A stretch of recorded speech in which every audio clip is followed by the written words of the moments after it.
ആയുർ പ്രകാശ് വൈദ്യശാലയിലേക്ക് നിങ്ങൾക്ക് ഏവർക്കും സ്വാഗതം. ഞാൻ ഇന്ന് നിങ്ങളെ പരിചയപ്പെടുത്താൻ പോണതേ വാതക്കൊടിനെ കുറിച്ചാണ്. ഇതാണ് വാതക്കൊടി. ഈ വാതക്കൊടി നമ്മുടെ പഴയ കാലങ്ങളിൽ നമ്മുടെ വീടുകളിലും വേലിയരികളിലൊക്കെ നടാൻ ഉപയോഗിക്കുമായിരുന്നു. ഇത് എന്തിനാണ് ഉപയോഗിക്കണമെന്ന് വെച്ച് കഴിഞ്ഞാൽ നമുക്ക് കാലിൽ നരിമുട്ടുവാദം, കാല് കറുത്തു വരിക, ഇതിനൊക്കെ പഴയ കാലത്ത് ഇതിൻ്റെ ഇല അരിഞ്ഞ് തേങ്ങാപ്പീരയും കൂട്ടി വഴക്കിയതിന് ശേഷം കിഴി കുത്തും.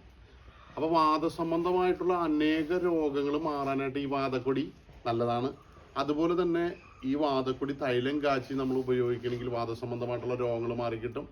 പിന്നെ പഴയ കാലത്ത് കൊച്ചുങ്ങൾ അമിതമായിട്ടുള്ള കരച്ചിൽ നിർത്തണില്ല എങ്കിൽ വാതക്കൊടിയുടെ ഒരു വേരെടുക്കുക, പതുക്കൊന്ന് ചതച്ചിട്ട് മുലപ്പാലിൽ ചേർത്തൊന്ന് പിഴിഞ്ഞ് ഒരു തുള്ളിയോ 2 തുള്ളിയോ കുട്ടികൾക്ക് കൊടുക്കണമെങ്കിൽ അവരുടെ ചീറാപ്പൊക്കെ മാറിക്കിട്ടും, അവരുടെ കരച്ചിലൊക്കെ മാറിക്കിട്ടും.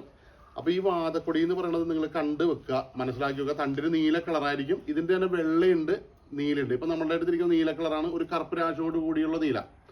അപ്പോൾ ഇത് വേലിയരിവിൽ എല്ലായിടത്തും കാണുകയാണെങ്കിൽ ഇത് നശിപ്പിക്കാതിരിക്കുക, കളയാതിരിക്കുക, ഇതൊക്കെ നട്ടു വളർത്താം. കാരണം എന്താണെന്ന് വെച്ച് കഴിഞ്ഞാൽ ഇന്നൊന്നും ഈ ഇനം നശിഞ്ഞുകൊണ്ടിരിക്കുകയാണ്. അപ്പോൾ ഓരോ വീടുകളിലും ഇതൊക്കെ നട്ടു വളർത്താൻ സംരക്ഷിക്കുക. നന്ദി, നമസ്കാരം.